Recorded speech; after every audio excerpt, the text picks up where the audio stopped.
Welcome back aboard the Buc It Pod ship.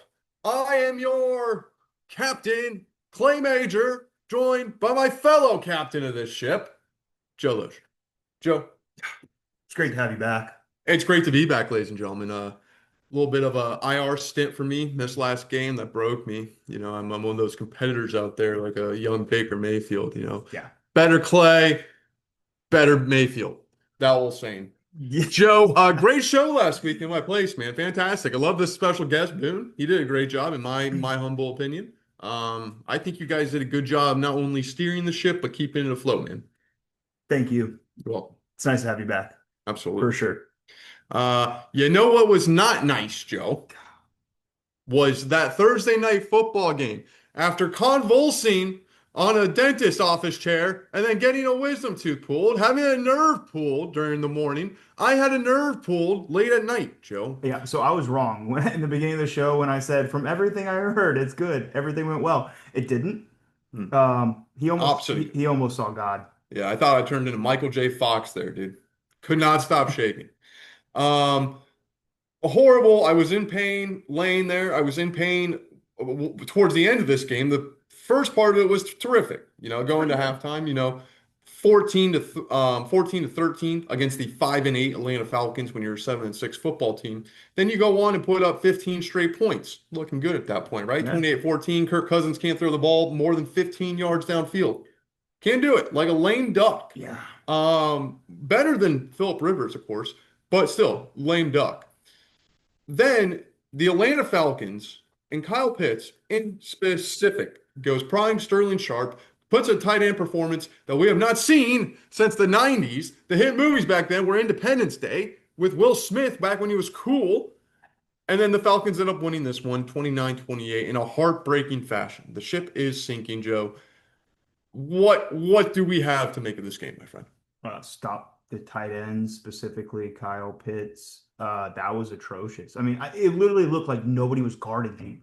And you just like the play's developing 1 second, 2 second, and you see this guy running across the field with nobody anywhere near him, and you're wondering, is Kurt gonna find him? Oh, he did.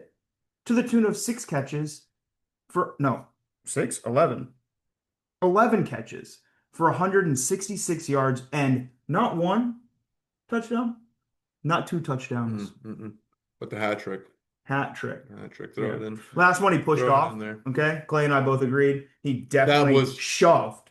egregious. Egregious. Yeah. What are we doing, NFL? How is that not even addressed? I don't recall at home hearing the commentators bring it up. Kirk Herbstreit, Al Michaels, who talk about anything but the refs messing up. What do you think about Kurt so far this year?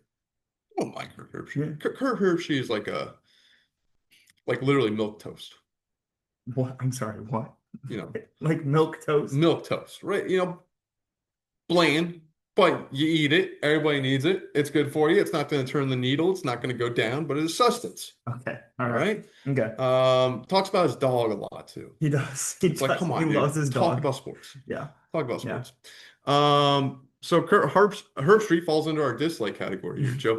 What were some likes in this game, sir? What do you got for the good Buc It Pod fans out there? The wide receivers. I know y'all loved seeing Mike and Jalen McMillan back. Mike looked great, didn't he? Fantastic. He had AJ Terrell turned upside down. AJ Terrell was draped all over him, pass interference all the time because he just couldn't stop him. He was dominant.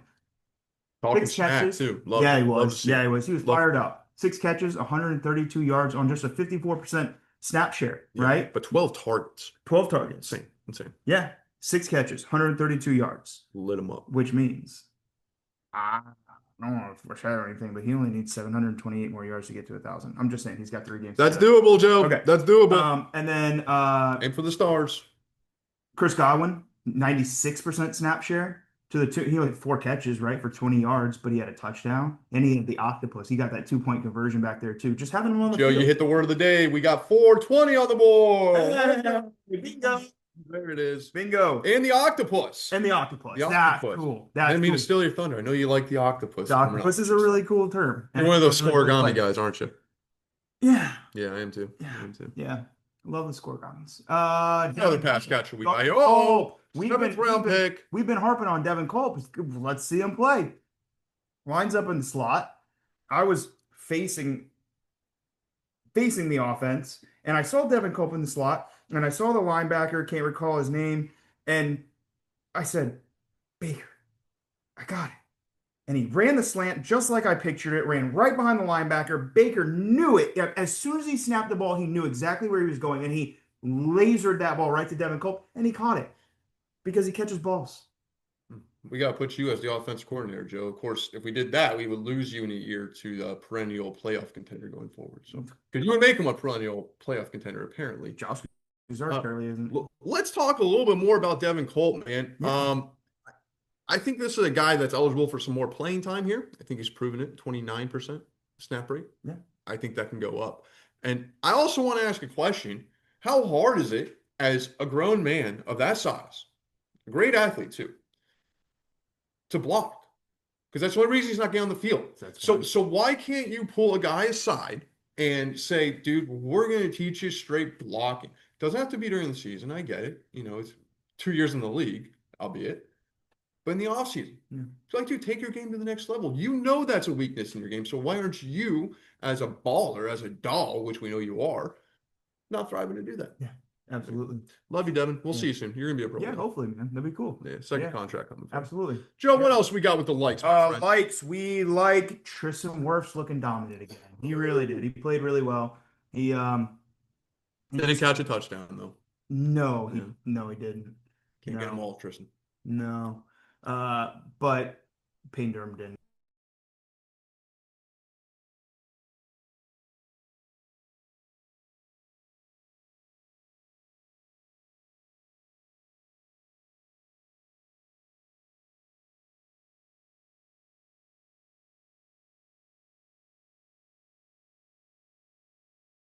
Be able to put the And we're back. The ship. There was some insane. There was the British, the Spaniards were coming to our boat. I had to navigate through rough seas, but we're back, ladies and gentlemen. We are absolutely back. So Tristan Wirfs did not score a touchdown. No, but he did block very, very well. In fact, he had a 97 PFF grade. Yes. Yeah, that's really good. Good job, Tristan. Great job. Things that we did not like. Ooh, the dislike section. There be rough seas ahead, BT. The Falcons committed 19 penalties for 125 yards. That's recipe for blowout. I mean, it's really how we got up 14 points going into the fourth quarter. And then Todd's defense, who's supposed to be the identity of our football team, albeit injured. Zion had been out at that time, sure. No Savasi Dennis, but has he really been performing up to snuff anyways? Blows it in the fourth quarter. 125 penalty yards. 19 times the Falcons got flagged. And you can't hold on? That's disappointing. And there was a lot of decline penalties in there, so the yardage would have been up.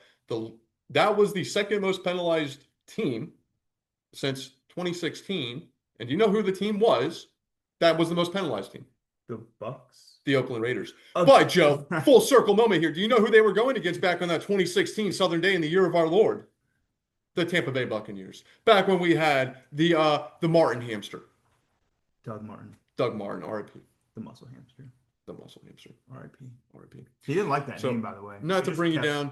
Using it. But that's a good little tidbit there. I remember that game. That was an overtime game too, and this was not. So it's a disgusting feature there, Joe. What else we got here? I guess it really just leads into I mean, I know not your favorite, but Chase McLaughlin was perfect again. So that's cool. Things we like. Good job, Chase. Chase, you should always be perfect, sir. You should always be perfect. We should only be talking about you if you go and kick the longest field goal, outdoor field goal in history again. Or kick us some game winners. Game winners would be cool. Bada boom, bada bang. Yep. The last thing is Todd has lost the locker room. Because after this game, you had Vita Vea chewing out Hassan Reddick. Hassan Reddick, hands up, don't shoot. And who had the only sack in the game? Players were yelling at each other, screaming at each other. Mike Evans was livid on the sideline. What was JPP doing? sitting eating Cheerios. Go. Probably pizza. Teenage Mutant Ninja Turtle. Ninja Turtle pizza. Yeah, for sure. Well, sure. I mean, how do you think Pepperoni. he lost the locker room, or watching that scene unfold, or do you think it was when he decided to drop maybe 20 F-bombs in a press conference? Maybe that was the sign that, hey, these guys are kind of tuning you out, sir. Yeah. But Joe, there's always an upside here. We can always, hire a defensive coordinator. Oh, we have one. He's our head We coach. have one. He's our head coach. So you kind of can't do that. Yeah. So at that point, where does that leave Todd Bowles? Which is a perfect segue, because this is a crossroads, and we are about to face, probably, Bucs fans, Buc Nation, the biggest game of this young season for us. Yeah. A win and in thing. Relatively, yeah. If the Panthers win and we beat them, and they lose both games and we beat them again, do we go in the playoffs still? Wait, the Panthers win. If the Panthers win this game, yeah, we win the next two, which includes the Panthers, and the Panthers lose the next two, then we're in. We're in. Okay. We have to win 2 games out of the next 3. And Miami Dolphins, Quinn Ewers is not scaring anybody. No, and the Panthers do play Seattle next week, so that's cool. Things we like. We beat Seattle. So things we also like. As was aforementioned, we are going against the Carolina Panthers. Oh, can we get the game? Yes, I'm sorry. Rewind that whole past segment. It is now time for the Buc It Podcast game ball. We both agreed. Mike Evans gets our game ball. Yes, there was only one selection here. Mike Evans. It was a hard loss, but Mike came back after missing 5 weeks and looked absolutely terrific and exactly what this offense needed. Yep. It really, honestly. And just having him on the field, you could tell that coverage is, especially now that if Mike would have come back and he would have laid a dud and he didn't look like himself, the Panthers and the Dolphins the following week, they wouldn't have to game plan like that. But for him to come out and put their number 1 corner on skates and dominate like that, yeah. I mean, that one ball from Baker literally just chucked it up and said, go jump higher than AJ Terrell and bring that ball down. And what did Mike do? He went up and brought that ball down. It was a dominant performance. Yep. That was absolutely, and such a great sign to see back from this, which gives us hope going towards the end of the year. Yeah. Against the Carolina Panthers, who are 7-7, tied with the Bucs. Yeah. As we said, this is kind of a crucial game here. We want to win this one. We don't want it to have to come down to the end of the season again. We know how buttholes are clenched during those scenarios these past 5 years. But this is a good matchup here. Joe, what are some things in this matchup that you would like to address? Well, seeing as though our defense is clearly our weak link, not that the offense is running on all cylinders anyways, I was thinking about the rookie, Tex McMillan, right? You have a soft spot for Tex McMillan. He's won you plenty of fantasy football games. Thought he was the best rookie wide receiver drafted this year, and I still stand by that. I still love you, Emeka. I think you're number 2, but Tet was absolutely phenomenal. I saw a young Mike Evans in him, and I still do. And clearly Dave Canellis does. Continue, Joe. Nice. Yeah. So Jamel Dean's going to be on, right? He's our number 1 corner on Tets. You would think that, Joe. But Todd Bowles exclusively likes to deploy Jamel Dean to the right side of the field for whatever reason. He is your best cornerback. He can cover. He can shadow anybody if you wanted him to, but you have him playing the right side of the field. So if Ted McMillan goes to the right side, I'm fairly confident that Jamel Dean will keep him on lock. Okay. But if he goes to that other side, where we're missing Zion this week, Tyke did practice, but we are missing Zion. Our other 3 cornerbacks who could potentially be lining up against Ted are 5'10", 6 foot, 5'11", all 198 or less. 2 of them are under 190. Ted McMillan is a full-grown man at 6'5", 212. So, Joe, this is going to be tricky. My projection for Tet in this game is going to be about 5 catches for 82 yards, maybe a tutty. But that's just what I'm thinking. I think most of that production is going to come from the left side of the field. Okay, good insight. You're welcome. Yeah, sweet. I'm thinking more than 5 catches for him. I'm hoping that Dean shadows him, because I guess then the other cornerbacks that you said, Jacob Parrish, Benjamin Morrison, and Kamani Vidal. Not Kamani Vidal. It's something Vildor. Kalen Vildor. Yes. Kamani Vildor. Okay. Vildor's was last. Vildor, who didn't look very hot last week. Nope. No. Why is Bryce Hall still in the practice squad? I wonder. I like that, man. Because he can't play practice. You say that? He can't play special teams. Maybe he can't play. He's not good on special teams. Say that. I don't know. You're just saying that because you have a signature or one of the halls. Which hall did we get? We got one of the hall signatures. Not that hall. Wasn't that one? Not that one. Wasn't that one? All right, so it's not looking good for the secondary. It's got to be looking up for the middle of the field, right? You can't give up 11 catches for 166 yards and 3 touchdowns to a tight end, right? Who do they have at tight end? He can't be any good, can he? Tommy Tremble? Yeah. Not good. No? No, not very good. Okay. None of the Panthers tight ends were earlier. That was a joke I made earlier, but no, nothing to be scared about there. Yeah. In fact, these are the weakest tight ends we faced in a very, very long time. Things I we would like. probably say, oh man, I can't even think. Probably since the Jets game, maybe. Okay. Cool. Things we like. Nice. Absolutely. We like that. Yes, sir, we do. I mean, the Seahawks only have like AJ Barner, right? Yeah, well, I go back to the Seahawks. I guess Mason Taylor's better than AJ Barner. Yeah. Yep. So that won't be terrible. And we get Savassier back. Savassier is practicing. Tyke's practicing. Okay. Tyke's back. I like that. Let's look at the other side of the ball. I like that. The offense? Yeah. Was there anybody else on the defense that you were looking at? Is JPP any work?